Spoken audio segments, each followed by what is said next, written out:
നമസ്കാരം. കേരള ചരിത്രം എന്ന സിലബസ് ഭാഗവുമായി ബന്ധപ്പെട്ട് നമ്മൾ ഈ ഒരു ക്ലാസ്സിൽ പഠിക്കാൻ തുടങ്ങുന്നത് മലബാറിലെ ദേശീയ പ്രസ്ഥാനങ്ങൾ അഥവാ മലബാറിലെ പ്രക്ഷോഭങ്ങളെ കുറിച്ചാണ്. ഞാൻ ശ്യാം. ഏവർക്കും അഡ്ഹോക്ക് ലേണിംഗ്സിലേക്ക് സ്നേഹപൂർവ്വം സ്വാഗതം.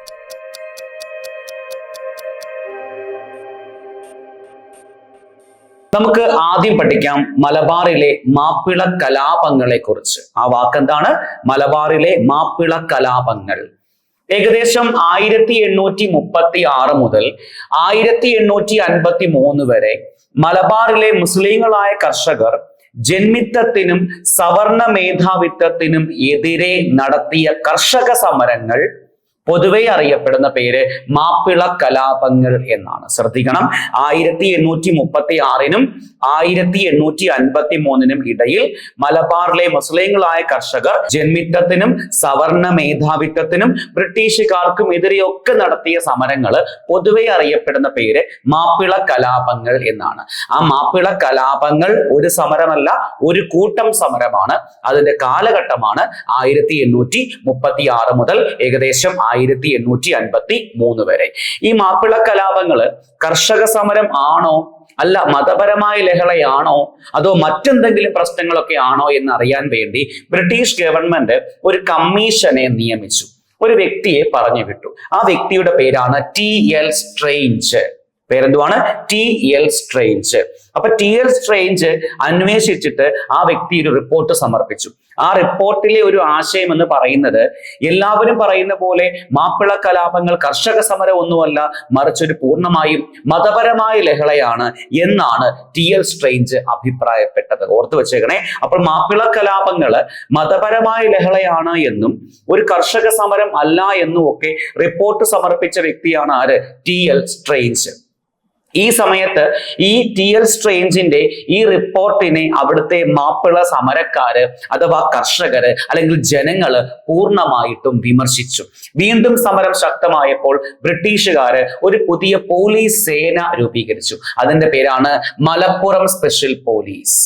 പേരെന്തുവാണ്? Malappuram special police. അങ്ങനെ മലപ്പുറം സ്പെഷ്യൽ പോലീസ് ഈ 1836 ആരംഭിച്ച മാപ്പിള സമരക്കാരെ അടിച്ചമർത്തി. അപ്പൊ മാപ്പിള സമരക്കാരെ അടിച്ചമർത്തിയ പോലീസ് സേനയാണ് ഏത്? Malappuram special police. ഏതാണ്ട് ഈ ഒരു സമയത്ത് മലബാറിൽ ഒരു ജില്ലാ കളക്ടർ ഉണ്ട്, ഓർ മജിസ്ട്രേറ്റ് ഉണ്ട്. ആ വ്യക്തിയുടെ പേര് H.V. കനോലി അഥവാ ഹെൻറി വലന്റൈൻ കനോലി. നമുക്കറിയാം, വളരെ പ്രസിദ്ധമായ നിലമ്പൂർ തേക്കിൻ തോട്ടം സ്ഥാപിച്ച വ്യക്തിയായ H.V. കനോലി. ഈ മാപ്പിള കലാപ സമയത്ത് മാപ്പിള കർഷകരാൽ വധിക്കപ്പെട്ട, കൊല ചെയ്യപ്പെട്ട വ്യക്തിയാണ് ആര്? H.V. കനോലി. മറക്കല്ലേ, മാപ്പിള കലാപ സമയത്ത് വധിക്കപ്പെട്ട മലബാർ ജില്ലാ മജിസ്ട്രേറ്റ് അല്ലെങ്കിൽ കളക്ടർ എന്നൊക്കെ പറയുമ്പോൾ ആരാ ഉത്തരം? ഹെൻറി വലന്റൈൻ കനോലിയാണ്. ഉടനെ ബ്രിട്ടീഷ് ഗവൺമെന്റ് തീരുമാനിച്ചു, ആ H.V. കനോലി മരണം അന്വേഷിക്കണം, ആ സമര കാരണം വ്യക്തമാവണം. T.L. സ്ട്രെയിഞ്ചിന്റെ റിപ്പോർട്ട് ഒരുപക്ഷെ ശരിയായിരിക്കില്ല. അപ്പൊ വീണ്ടും ഇതിനെക്കുറിച്ച് പഠിക്കുവാൻ വേണ്ടി ഒരാളെ നിയമിക്കാൻ ബ്രിട്ടീഷുകാർ തീരുമാനിച്ചു. അപ്പൊ ഒരു അഭിപ്രായം വന്നു, ഒരു കാര്യം ചെയ്യും, അവിടെ ഏറ്റവും കൂടുതൽ കാലം ജോലി ചെയ്ത മിടുമിടുക്കനായ ഒരു ബ്രിട്ടീഷ് ഉദ്യോഗസ്ഥനുണ്ടല്ലോ, ആ വ്യക്തിക്ക് ഇതിന്റെ അന്വേഷണം കൊടുക്കൂ. ആ വ്യക്തിയുടെ പേരാണ് വില്യം ലോഗൻ. അങ്ങനെ മലബാറിൽ ഒരുപാട് കാലം ജോലി ചെയ്ത ആ മിടുക്കനായ ബ്രിട്ടീഷ് ഉദ്യോഗസ്ഥനായ വില്യം ലോഗൻ മാപ്പിള കലാപങ്ങളെ കുറിച്ചും H.V. Conolly മരണത്തെക്കുറിച്ചും T.L. സ്ട്രെയിഞ്ചിന്റെ റിപ്പോർട്ടിനെ കുറിച്ചും ഒക്കെ പഠിക്കാൻ വേണ്ടി നിയോഗിക്കപ്പെട്ടു. അതിന്റെ ഫലമായിട്ട് വില്യം ലോഗൻ പറയുകയാണ്, മാപ്പിള കലാപങ്ങൾ പൂർണ്ണമായിട്ടും കർഷക സമരമാണ്. ബ്രിട്ടീഷുകാരുടെ സഹായത്തോടെ ജന്മികൾ മുസ്ലിങ്ങളായ കർഷകരെ ചൂഷണം ചെയ്യുകയാണ്. ഒരു മനുഷ്യനാണ് എന്നുള്ള ഒരു അംഗീകാരം പോലും ഈ മുസ്ലിങ്ങളായ കർഷകർക്ക് നൽകുന്നില്ല. അങ്ങനെ കർഷകർക്ക് അനുകൂലമായ ഒരു റിപ്പോർട്ടാണ് വില്യം ലോഗൻ സമർപ്പിച്ചത്. അപ്പൊ സ്വാഭാവികമായിട്ടും മാപ്പിള കലാപങ്ങൾ അന്വേഷിച്ച കമ്മീഷൻ എന്ന് പറയുമ്പോൾ പലപ്പോഴും PSC കൊടുക്കുന്ന ആൻസർ കീ ലോഗൻ കമ്മീഷൻ എന്നാണ്. അവിടുത്തെ ജനങ്ങൾക്ക് വേണ്ടി, കർഷകർക്ക് വേണ്ടി അനുകൂലമായ ഒരു നിലപാട് അദ്ദേഹം സ്വീകരിച്ചത് കൊണ്ട് മലബാർ കുടിയാന്മ നിയമത്തിന്റെ പിതാവ് എന്നും ഈ വ്യക്തി അറിയപ്പെടുന്നുണ്ട്. ഓർത്തു വെച്ചേക്കണം, മലബാർ കുടിയാന്മ നിയമത്തിന്റെ പിതാവ് എന്നറിയപ്പെട്ട വ്യക്തിയാര? William Logan. അതുമല്ലെങ്കിൽ മലബാർ ഭൂപരിഷ്കരണ നിയമങ്ങളുടെ പിതാവ്. ഓർത്തോണേ, മലബാർ ഭൂപരിഷ്കരണ നിയമങ്ങളുടെ പിതാവ് എന്ന് വിളിക്കപ്പെട്ട വ്യക്തിമാരാണ് വില്യം ലോഗൻ. ഈ വില്യം ലോഗൻ മലബാറിലെ ഭൂപ്രകൃതി, കാലാവസ്ഥ, കല, സംസാരം, ഭാഷ, ജന്മിത്ത മനോഭാവം, കർഷക കലാപങ്ങൾ ഇവയെല്ലാം ആസ്പദമാക്കി ഒരു പുസ്തകം എഴുതി. ആ ബുക്കിന്റെ പേരാണ് മലബാർ മാനുവൽ. നല്ല പരിചയമുണ്ടല്ലേ? മലബാർ മാനുവൽ ആരുടെ പുസ്തകമാണ്? William Logan. അതില് ഭൂപ്രകൃതിയുണ്ട്, കലയുണ്ട്, സാഹിത്യം, ഭാഷ, സംസ്കാരം, കലാപങ്ങള്, ജന്മിത്ത മനോഭാവം, കർഷക സ്വഭാവം ഇതെല്ലാം ആസ്പദമാക്കിയ പുസ്തകമാണ് ഏത്? മലബാർ മാനുവൽ. എഴുതിയയാളുടെ പേര് വില്യം ലോഗൻ. ഈ പുസ്തകം പ്രധാനമായിട്ടും പുറത്തിറക്കിയ വർഷം 1887. നമ്മുടെ ദീപിക എന്ന പത്രം പുറത്തിറക്കിയ വർഷം 1887 അല്ലേ? ആ ദീപിക പത്രം പുറത്തിറക്കിയ അതേ വർഷമാണ് മലബാർ മാനുവൽ ഗ്രന്ഥം പുറത്തിറക്കിയത്. ഏതാണ്ട് 4 അധ്യായങ്ങളായിട്ട്. അപ്പൊ 4 അധ്യായങ്ങളായിട്ട് മലബാർ മാനുവൽ ഗ്രന്ഥം പുറത്തിറക്കി. ആ പുറത്തിറക്കിയ വർഷമാണ് 1887. ഈ ഒരു സംഭവങ്ങൾ പൊതുവെ അറിയപ്പെടുന്ന പേര് മാപ്പിള കലാപങ്ങൾ എന്നാണ്. ശ്രദ്ധിക്കണം. അപ്പൊ 1836നും 1853നും ഇടയിൽ മലബാറിലെ മുസ്ലിങ്ങൾ കർഷകർ ജന്മിത്തത്തിനും സവർണ മേധാവിത്വത്തിനും എതിരെ നടത്തിയ കർഷക സമരങ്ങൾ പൊതുവെ അറിയപ്പെട്ട പേരാണ് മാപ്പിള കലാപങ്ങൾ. ഈ ഒരു മാപ്പിള കലാപ സമയത്ത് ഒരു മനോഭാവം ആളുകൾക്കിടയിൽ ഉണ്ടായിരുന്നു.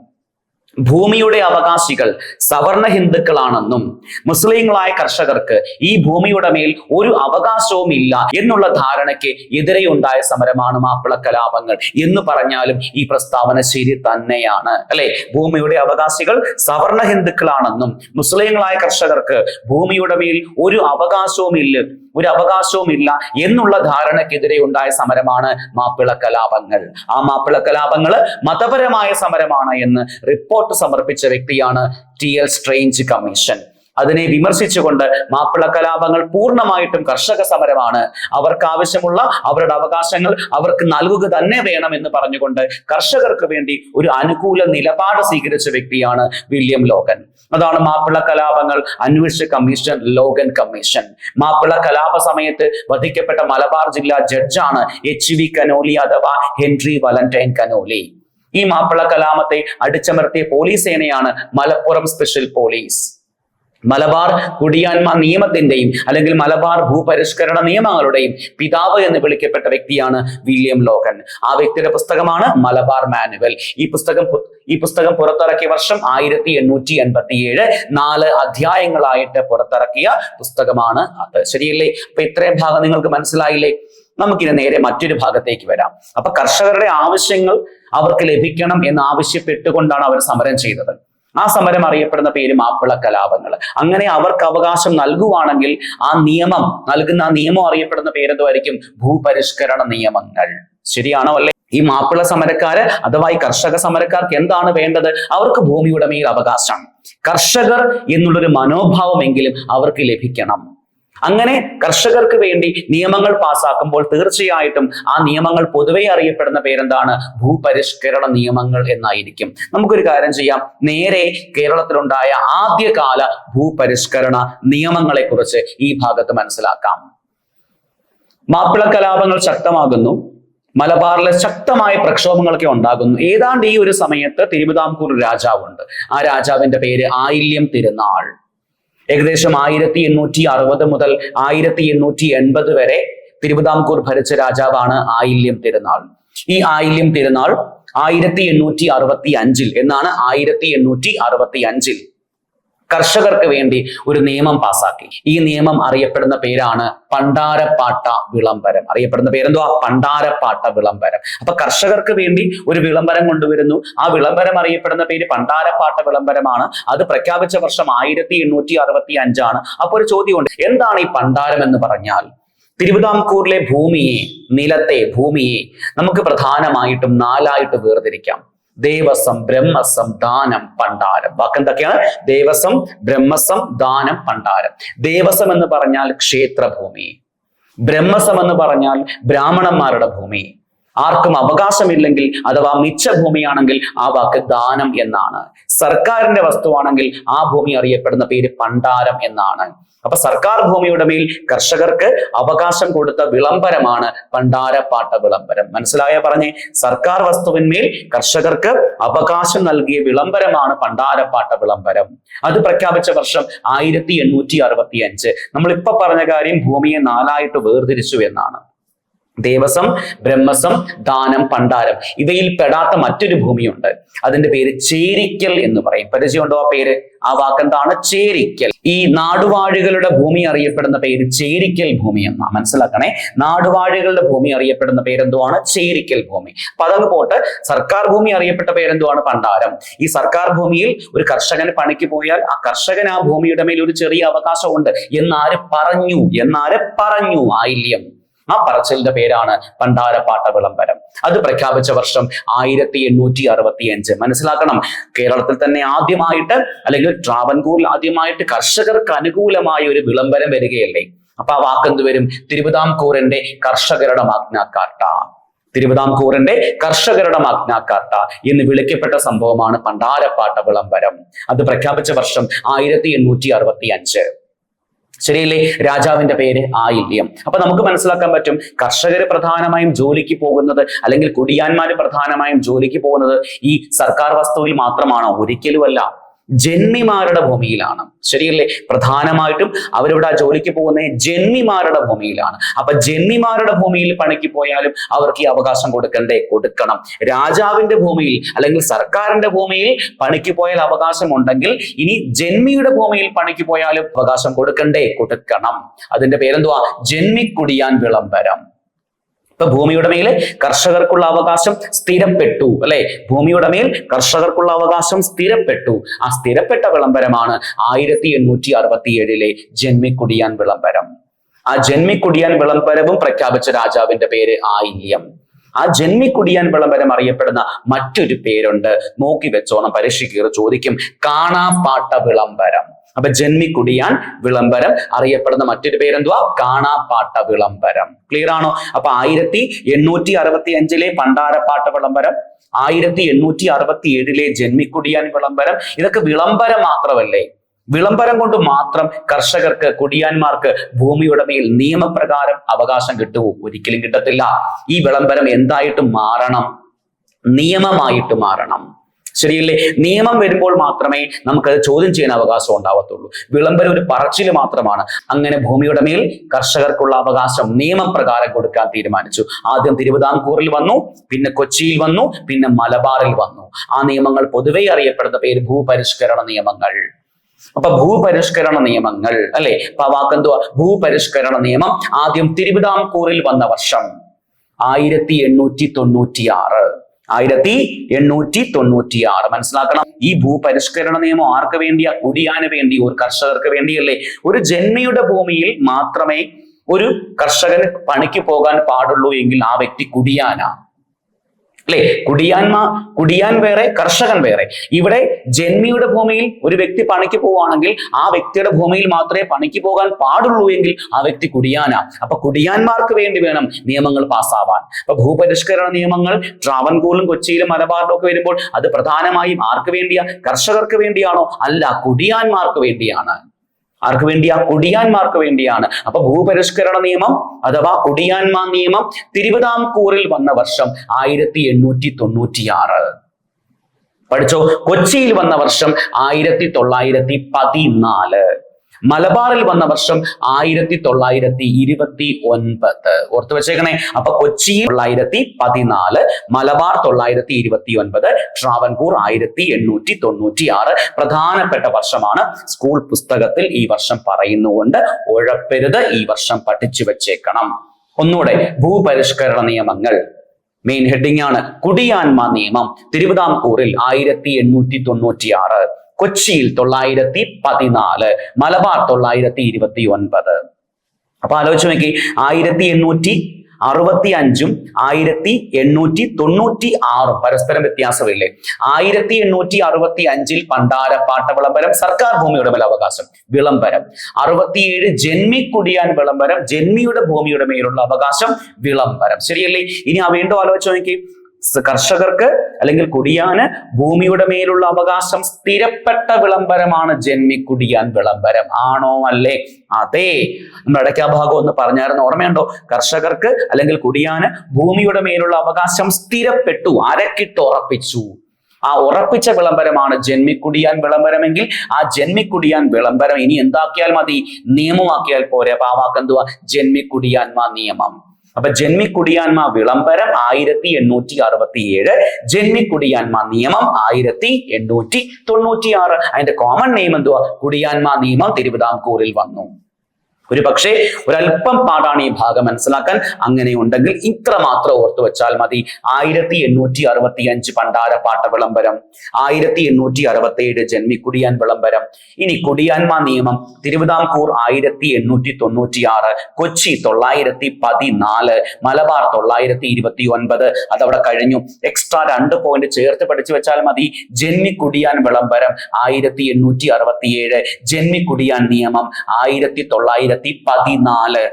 ഓർക്കത്തില്ലേ? ഈ ജന്മിക്കുടിയാന്മ നിയമം 1896. ഓർക്കത്തില്ലേ? ജന്മിക്കുടിയാന്മ നിയമം 1896. ഒന്നുകൂടെ, ജന്മിക്കുടിയാന്മ നിയമം 1896 തിരുവിതാംകൂറിൽ നിലവിൽ വരുമ്പോൾ ഭരണാധികാരി ശ്രീമൂലം. ആരാണ്? ശ്രീമൂലം.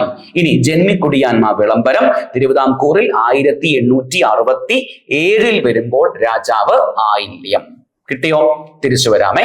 ഇനി അഖില കേരള കുടിയാന്മ സമ്മേളനം, അഖില കേരള കുടിയാന്മ സമ്മേളനം 1928 വിളിച്ചുകൂട്ടി. ഓർത്തു വെക്കണേ, അഖില കേരള കുടിയാന്മ സമ്മേളനം 1928 വിളിച്ചുകൂട്ടിയപ്പോൾ ആ കമ്മിറ്റിയുടെ അധ്യക്ഷനായ വ്യക്തിയാണ് ലാലാ ലജ്പത് റായ്. ഓർത്തു വെച്ചേക്കണേ, അഖില കേരള കുടിയാന്മ സമ്മേളനം 1928 വിളിച്ചുകൂട്ടിയപ്പോൾ ആരാ പ്രസിഡന്റ് ആയത്? ലാലാ ലജ്പത് റായ്. തിരിച്ചു വരട്ടെ. നമുക്കിനി അറിയാം സ്റ്റേറ്റ് ഡിപ്പാർട്ട്മെന്റ്. തലവൻ സർദാർ വല്ലഭായ് പട്ടേൽ. അവിടെ അംഗമായ Malayali or secretary VP Menon. അങ്ങനെ VP മേനോന്റെ നിർദ്ദേശപ്രകാരം 1949 ജൂലൈ 1 തിരുക്കൊച്ചി സംസ്ഥാനം രൂപീകരിച്ചു. അല്ലെ? ആ തിരുക്കൊച്ചി സംസ്ഥാനത്തെ മുഖ്യമന്ത്രിയായിരുന്നല്ലോ പട്ടം താണുപിള്ള. ഏതാണ്ട് ആ ഒരു സമയത്ത് അവിടെ ഒരു റവന്യൂ മന്ത്രിയുണ്ട്. ആരുണ്ട്? റവന്യൂ മന്ത്രിയുണ്ട്. ആ റവന്യൂ മന്ത്രിയാണ് PS നടരാജപിള്ള. നിങ്ങൾക്ക് ഈ പേര് പരിചയമുണ്ടോ? ട്രാവൻകൂർ സ്റ്റേറ്റ് കോൺഗ്രസിന്റെ ഫസ്റ്റ് സെക്രട്ടറി ആണ് PS നടരാജപിള്ള. അപ്പൊ ഈ PS നടരാജപിള്ളയാണ് ഈ സമയം തിരുക്കൊച്ചിയുടെ റവന്യൂ മന്ത്രി. അങ്ങനെ PS നടരാജപിള്ള തിരുക്കൊച്ചി മന്ത്രിസഭയിൽ ഭൂപരിഷ്കരണ ബിൽ അവതരിപ്പിച്ചു. തിരുക്കൊച്ചി മന്ത്രിസഭയില് PS നടരാജപിള്ള ഭൂപരിഷ്കരണ ബിൽ അവതരിപ്പിച്ചു. പക്ഷെ അത്രത്തോളം സമയം കിട്ടിയില്ല. കാരണം പെട്ടെന്ന് ഐക്യകേരളം രൂപീകരിക്കപ്പെടുകയുണ്ടായി.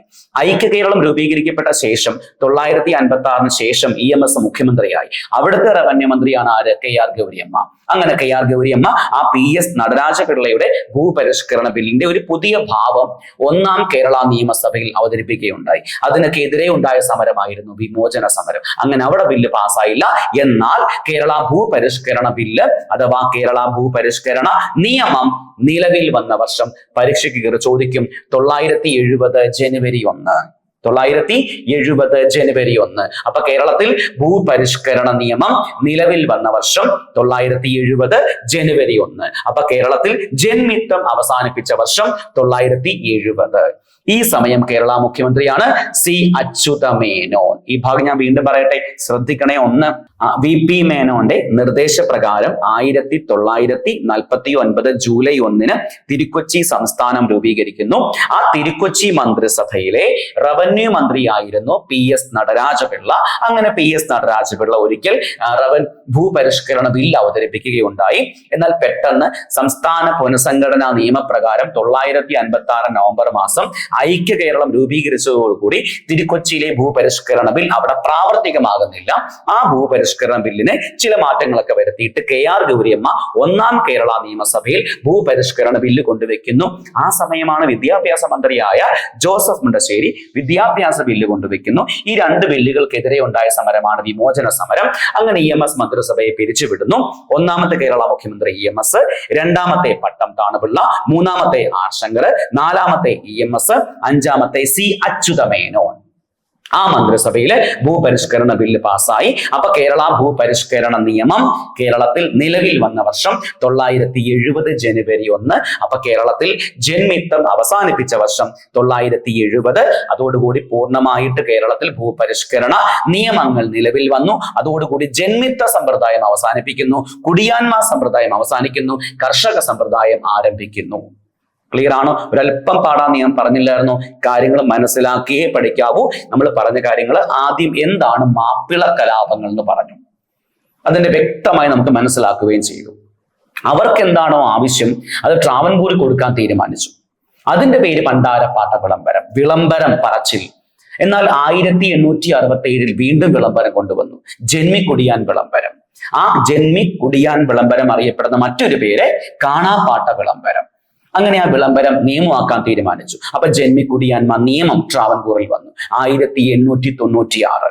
കോമൺ ആക്കി പറഞ്ഞാലോ, കുടിയാന്മാർ നിയമം തിരുവിതാംകൂർ 1896, കൊച്ചിയിൽ 914, മലബാർ 929, കേരളം 970 ജനുവരി മാസം 1. അല്ലെ, തിരിച്ചു വരാം. അഖില കേരള കുടിയാന്മാർ സമ്മേളനം 928 വിളിച്ചു കൂട്ടിയപ്പോൾ പ്രസിഡന്റായത് ലാലാ ലജ്പത് റായ് ആണ്. തിരുക്കൊച്ചിയിൽ ഭൂപരിഷ്കരണ ബിൽ അവതരിപ്പിച്ച റവന്യൂ മന്ത്രിയാണ് PS നടരാജപിള്ള. കേരളത്തിൽ ഭൂപരിഷ്കരണ ബിൽ കൊണ്ടുവച്ച റവന്യൂ മന്ത്രിയാണ് KR ഗൗരിയമ്മ. കേരള ഭൂപരിഷ്കരണ നിയമം കേരളത്തിൽ പാസ്സാക്കപ്പെട്ട വർഷമാണ് 970 ജനുവരി മാസം 1. അപ്പൊ നമ്മൾ ഈ ഭാഗത്ത് പ്രധാനമായിട്ട് മാപ്പിള കലാപങ്ങൾ, ഭൂപരിഷ്കരണ നിയമങ്ങൾ, പിന്നെ കേരള ഭൂപരിഷ്കരണ നിയമം നിലവിൽ വന്ന വർഷങ്ങൾ, ഇതൊക്കെയാണ് പറഞ്ഞത്. ഈ ക്ലാസ് വീണ്ടും ഒന്നുകൂടെ കേൾക്കാൻ ശ്രമിക്കുക, നല്ലപോലെ കാര്യങ്ങൾ മനസ്സിലാക്കാൻ ശ്രമിക്കുക. കാരണം ഈ ഭാഗത്തെ ക്വസ്റ്റ്യൻസ് പരീക്ഷകൾക്ക് ഉണ്ടാകും. കാരണം പ്രധാനമായിട്ട് ഈ ടോപ്പിക്ക് കുഞ്ഞുങ്ങളുടെ പുസ്തകത്തിൽ പറയുന്നുണ്ട്. അപ്പൊ ഈ സംഭവം ആദ്യം ഒന്ന് മനസ്സിലാക്കിയ ശേഷം മാത്രമേ പഠിക്കാവൂ. 1-2 തവണ ക്ലാസ് കേൾക്കാൻ ശ്രമിക്കുക. അപ്പൊ നമുക്കൊരു ധാരണ കിട്ടും. എന്നിട്ട് പഠിക്കുക. നമുക്ക് വീണ്ടും കാണാം. എല്ലാവർക്കും ഒരിക്കൽ കൂടി സ്നേഹത്തോടെ നന്ദി.